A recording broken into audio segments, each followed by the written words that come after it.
A king is not simply a title. He uplifts and safeguards both the people and the culture he leads. Before bestowing the title of king, we must analyze critically, setting aside public relations. What defines a king? Not wealth or fleeting popularity, but guidance, integrity, and respect for cultural roots. A king elevates rather than follows trends, avoids disorder, and leads authentically. However, in contemporary culture, the true meaning of a king has been forgotten. The title is now often conflated with material wealth. Consider the term dancehall. This genre did not emerge in isolation. It is the direct descendant of ska and reggae, which themselves evolved from mento, sound system culture, and the lived experiences of the Jamaican people. Dancehall embodies the legacy of musical predecessors, with each note reflecting generations of resistance, celebration, and communal identity.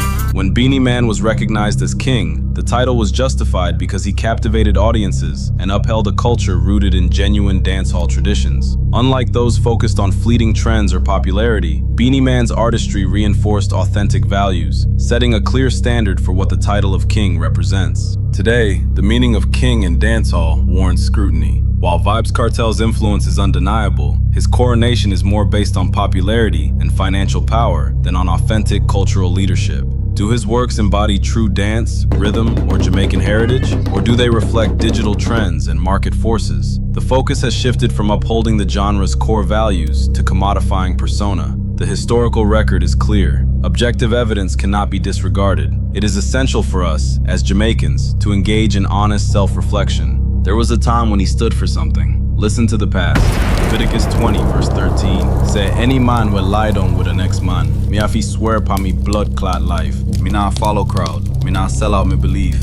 At that time, he asserted a clear cultural position. However, as financial incentives shifted, so did his artistic direction. Gyal will suck off dick. For my draws, me a bust of it. Bad freak. This shift was not evolution, but a move to the lowest common denominator. Still, I recognize the immense pressures artists face. The music industry is tough. Global success often demands provocative, marketable images. The lure of international money is strong, especially for those struggling in an industry that rarely rewards integrity. Financial incentives push artists to tailor music for bigger audiences, often substituting substance for spectacle. I empathize with those making hard choices for stability, but he adopted hypersexual, degrading motifs from foreign hip-hop, not to elevate dancehall, but to maximize his reach. In doing so, he transformed dancehall into freaky hall, convincing many that this was true progress. Kartel took this route not by accident, but because he refused to challenge mainstream conformity or provide real leadership. Instead, he chose the convenience of trends over difficult but necessary cultural stewardship. Consider Twin of Twins, who consistently acted as outliers. They opposed prevailing consensus, articulated uncomfortable truths despite personal cost, and resisted majority opinion. Unlike Kartel, who aligned himself with popular sentiment, Twin of Twins took risks to uphold their principles, highlighting the difference between following trends and demonstrating real leadership. Eminem emerged as a genre leader by holding to his foundational values and avoiding degradation for commercial gain, even under industry pressure. Many young Jamaicans interested in hip-hop recognize Eminem for achieving global recognition through authenticity and lyrical proficiency. Unlike Kartel, whose approach compromised cultural roots for wider appeal, Eminem relied on honesty and skill, preserving the integrity that supported his rise. If the title of king is to be conferred, it should be reserved for those who have preserved the legacy established by Bounty Killer. Look at Mavado and Busy Signal. They followed the blueprint of authenticity. When they take the stage, the crowds respond with wild pull-ups and gun finger salutes. The energy is raw and rooted in the Jamaican yard. Zinc fences vibrate, voices echo choruses, and the music captures the true dancehall spirit. Unlike those who chase trends for paychecks, Mavado and Busy Signal stayed true to their roots, never sacrificing their sound or heritage, even when international success beckoned. Without Kartel's financial clout, his king title would likely fade. His kingship depends less on genuine leadership than on wealth. Kartel's crown is based on financial status, not cultural contributions. Letting wealth alone define nobility is a risky mistake that weakens dancehall's true legacy. When the freaky trend dies and money shifts to the next gimmick, what remains for dancehall? A genre that traded its soul for clicks is lost. But imagine a new wave,